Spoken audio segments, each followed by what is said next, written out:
Hello, welcome to Jason the Old Millennial. My name is Jason, speaking to you here in my basement in the great state of Kansas. In this 5-minute review, I'm going to review the Acolyte Season 1, the first and probably last season of this show that's on Disney+, of course, Star Wars show. Yeah, it's been a lot said about this show, and I was kind of one that was wanting to like it. I like the fact that we're getting into, I guess it's called the High Republic, I think, era. I like that we're getting a lot of Jedi here. We're seeing into the Jedis and how they work.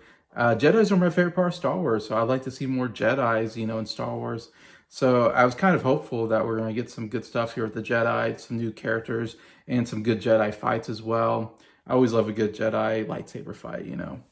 But yeah, so we start off, the first 2 episodes actually aren't too bad. We get this whole story with these, spoilers, but there's these twin sisters, Osha and May. May is killing Jedi that has something to do with her past, with her and her sister and her witch mothers and all that. And so yeah, we start that way. I think the action is actually pretty good. We get some good fight scenes here, and there's an interesting mystery as well. There's still some stuff that happens that are very questionable. Like, I don't quite understand some character decisions. Then we get to episode 3, I think it is, and we get the most cringeworthy scene of all Star Wars: the power of 1, the power of 2, the power of many. Oh, what a cringe scene! It just did not work, and I didn't like that episode at all. I didn't like the whole going back, dealing with the kids. It kind of halted the whole momentum of the story. And then we even get to episode 4, and it just felt like nothing really happened. And that's a big problem when you have one of these shows that are only 8 episodes long, and you have a couple episodes here and there that is like, wow, I felt like nothing happened. Like at the end, I'm like, oh, that's it? I don't know. So I felt like it was some filler episodes, which doesn't make sense in an 8-episode season. I feel like every show should be something big should happen.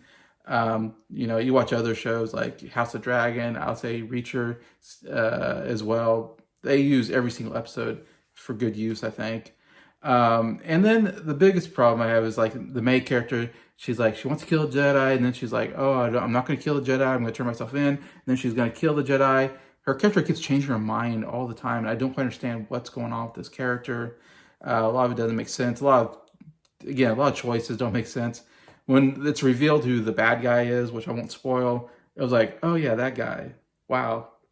That's so uninteresting of a reveal. Like, I thought it was going to be cooler than that. I will say episode 5 was definitely the best episode, and the action was amazing. Like, the lightsaber fights, top notch. Like, I was totally into the different fights, and I love like stuff like him throwing his lightsaber and cutting all the trees. Like, I don't know, I love the cool visuals of that and everything.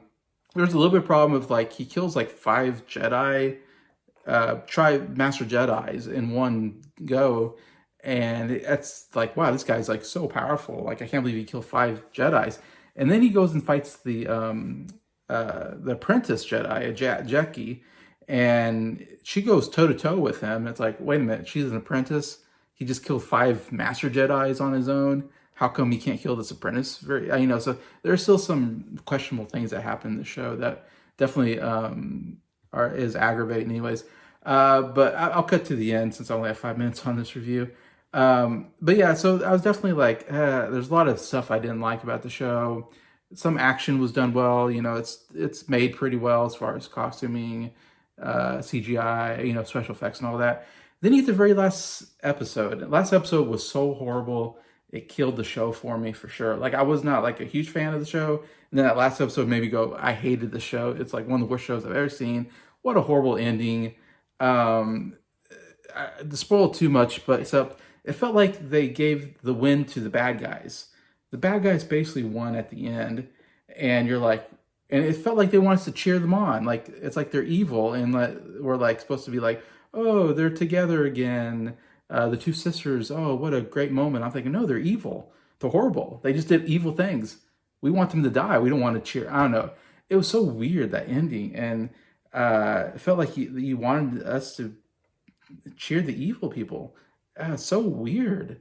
And then Sol. Sol was such a great character, one of my favorite characters of the show. What they did to him, I won't spoil it too much, but just say I did not like what they did to him. Really did that character dirty. Really a bad ending to him.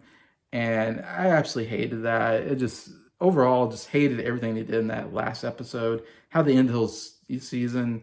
I know it's supposed to be like, oh, stuff's going to happen next season that will explain things, will change things. And I'm like, I don't know. You got to leave the audience happy at each season. You can't just leave it off horribly and go, well, I hope next season's better.